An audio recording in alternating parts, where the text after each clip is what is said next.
Assalamualaikum warahmatullahi wabarakatuh. We meet again in our course, English course. And for this meeting, we are going to learn about arguments. When you write an article of opinion, when you write an article about your point of view, you have to deliver your arguments carefully. We can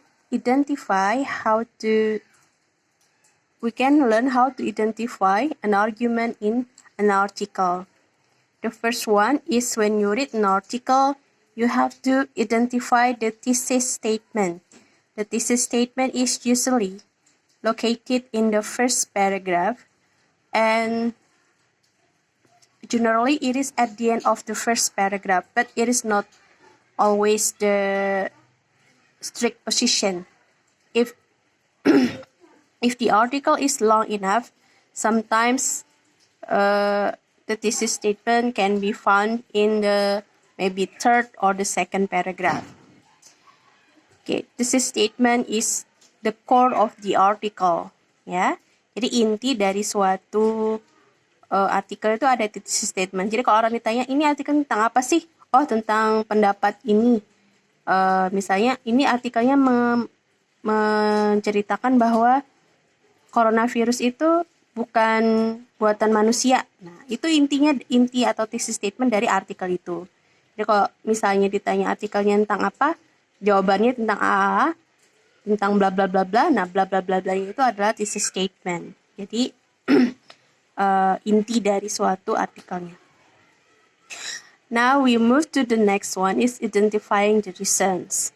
The writer, to support the thesis statement, the writer can give some reasons, some arguments or some motivation why it is becoming the thesis statement. The point of view become the thesis statement, gitu ya. Kemudian backing, and to support the reasons, there are some backings. There are 7 types of backings. We are going to learn it later. And you can also identify the refutation. Refutation itu sanggahan. Sometimes there are dialogues between two writers. The first writer write an issue, and then in the second writer will respond to the first writer, ya. Jadi kadang ada bantah-bantahan antara dua penulis di satu media, misalnya gitu ya. Nah, itu yang memberi respon atau menyatakan ketidaksetujuan itu namanya refutation. Kalau di debat juga ada ya, menyanggah. Jadi kelompok yang oposisi itu menyanggah kelompok government, gitu ya. Nah, itu sanggahan, namanya sanggahan. But it is not always exist in the article, ya. Kadang ada, kadang tidak, gitu ya, sanggahan itu. Now we move to the backings. There are 7 backings. In 7 backings to support a reasons or an argument, ya. The first one is asserting facts. Facts can be in form of historical fact, can be in form of factual news, can be in form of statistics or quantitative data from polling, from survey, or some mathematic calculations, ya. Jadi yang namanya fakta itu bisa peristiwa, bisa fakta sejarah, bisa kajian sejarah, bisa juga tadi ya data-data kuantitatif terkait tema yang diangkat di dalam artikel tersebut. You can also deliver your arguments by delivering some examples. Ya, kalau ini jelas ya.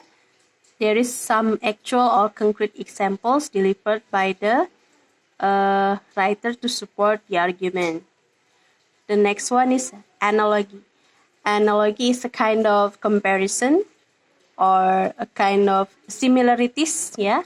Jadi biasanya ini ada kata-kata seperti like, resemble, such as those happens in bla bla bla misalnya. Jadi mengambil persamaan dari satu atau dua kejadian yang mirip. ya. Invoking authority. In this case, you support your arguments by citing some references, some expert arguments, or some theories, ya. Biasanya ditandai dengan menyebut nama-nama atau buku-buku yang dirujuk dalam suatu artikel, gitu. That's invoking authority is not always the expert. Sometimes it is also person with specific position. Jadi misalnya Anda merujuk ke Pak Nadiem, walaupun Pak Nadiem bukan ahli pendidikan ya, tapi karena dia Menteri Pendidikan itu juga bisa dirujuk. The next one is causal relationship. It means that there is a causal relationship in the sentences. Ya, jadi ada akibat atau sebab yang dijelaskan di dalam suatu artikel. Bisa jadi sebabnya saja, bisa jadi akibatnya saja. Biasanya ini di paragraf atau artikel yang dikembangkan dengan cara cause effects paragraph ya, kalau kita ingat pelajaran yang sebelumnya. Next one is shared beliefs. The example of shared beliefs is like those in our law system, regulation, constitution, government instruction, and also some social norms, some religious norms, which is applicable for all kind of people, ya. Jadi hukum atau norma sosial yang berlaku di masyarakat itu namanya shared beliefs. Anda bisa mengacu ke sana untuk dijadikan arguments, ya.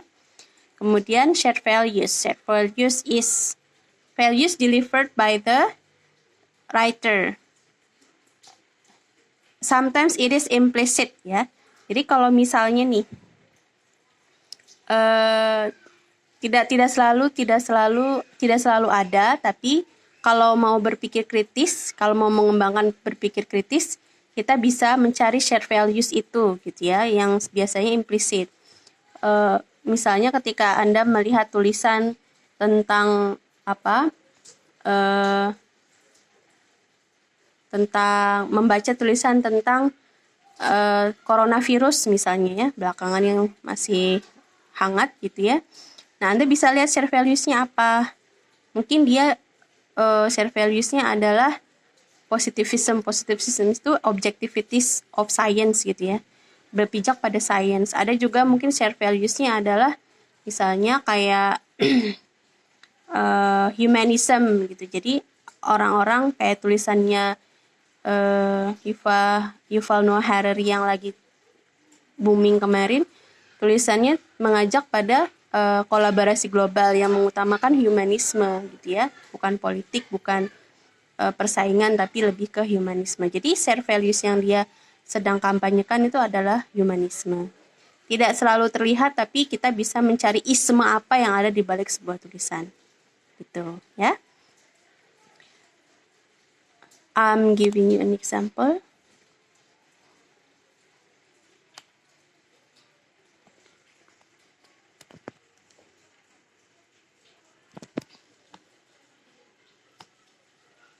Okay, this is the example.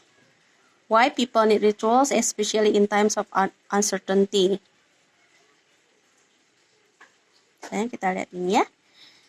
Responding to the coronavirus pandemic, most American university has suspended blah blah, like millions of people all around the world. Nah, ini pakai analogi ya. Jadi dia mengatakan kenapa di Amerika pada tutup gitu ya, pada menunda aktivitas akademisnya, menganalogikan dengan yang terjadi di seluruh dunia gitu ya. When I met my students for what was going on to be our last class meeting of academic year, I explained the situation and asked whether there were any questions. Nah, ini pakai fact dia ya, jadi dia pakai peristiwa yang dia alami, jadi asserting fact. The first thing my student want to know is ya, sama ini masih fact. Kemudian, the fact that the answer was no was the most spontaneous for them. As anthropologist who studies ritual, nah ini dia pakai authority, dia mengungkapkan otoritas dia sebagai seorang ahli antropologi. Hearing that question from so many students didn't come a surprise, ya. Rituals provide meaning and make those experience memorable. Nah, ini adalah thesis statement-nya. Jadi, bagaimana sebuah ritual itu bermakna dan mengapa orang butuh ritual, termasuk dalam masa sekarang, ya. Ini reasons dia ya, ritual as a response to anxiety. Nah, kita lihat backingnya apa. Lihat di sini anthropologists have long observed. Nah, ini adalah sebuah invoking authority. Dia backingnya pakai invoking authority, ya. Ini juga in laboratory study, bla bla bla. Ini juga invoking authority. Intinya invoking authority yang menunjukkan studi akademis, ya, kira-kira seperti itu.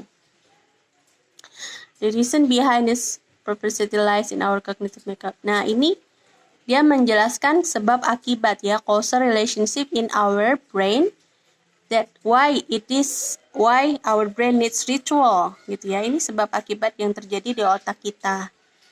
Mengapa kita membutuhkan ritual? Nah, ini alurnya seperti ini. Kemudian, mengapa orang di tengah pandemi sekarang masih butuh ritual, kata dia gitu kan? Karena ritual tuh ini, predictable, ini alasannya ya. Ritual itu di tengah ketidakpastian seperti ini, ritual itu adalah menjadi sesuatu yang pasti, jadi bisa menenangkan orang gitu ya. Provide a sense of control. Nah, kita melihat segala sesuatu selama pandemi ini nampak out of control. Nah, tapi dengan menjalankan ritual kita jadi punya sense of control, gitu ya. Ini sebab akibat mengapa ritual itu dibutuhkan di masa pandemi sekarang. Kemudian ini ya, dia juga kembali ke in Mauritius, we saw that Hindus experience lower anxiety after perform ritual. In US, we found Jewish. Nah, dia ini menggunakan contoh, walaupun tidak ada kata-kata for example di sini ya, tapi dia memberi contoh ritual yang dijalankan orang-orang Hindu dan orang Yahudi. Ya. Kemudian ritual provide connection. Alasan selanjutnya yang mendukung thesis statement dia mengapa ritual itu diperlukan. Tadi ya, selain ritual itu adalah ini sebagai respon untuk kecemasan, juga ritual adalah membangun koneksi dengan orang lain. This one. Ini masih my college and I found that coordinate movement makes people trust each other more. Nah, ini juga masuk ke authority ya, menurut penelitian dia dan temannya. Kemudian by aligning behavior or creating shared experience, it will force a sense of belonging and common identity which transform individuals into a cohesive communities.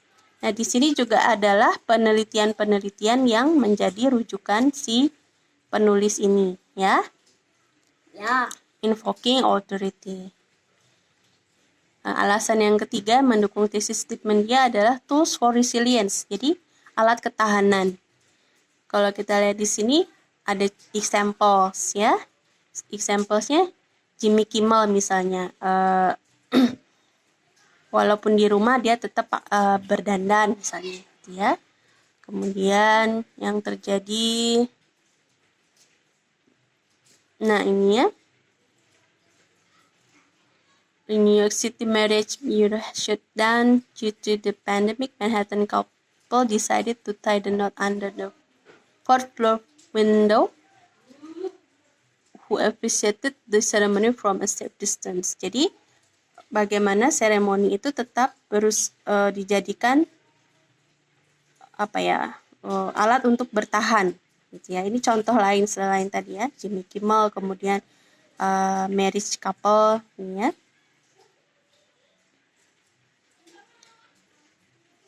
Termasuk adalah ritual penguburan. Kemudian ini ritual yang dilakukan oleh orang-orang untuk mengapresiasi kinerja para medis. Ini adalah contoh-contoh bagaimana ritual itu menjadi tools of resilience, ya, alat untuk ketahanan. Ini juga ya, in Spain. Ya, itu adalah contoh-contoh. Ini kemudian dia balik lagi ke thesis statement-nya ya, bahwa ritual itu in a world of full of ever changes variables, ritual is much needed constant. Jadi bagaimana ketika kita di masa seperti ini tetap membutuhkan ritual-ritual. Ya, setelah ini silakan kita lanjutkan diskusi di WhatsApp ya. Terima kasih.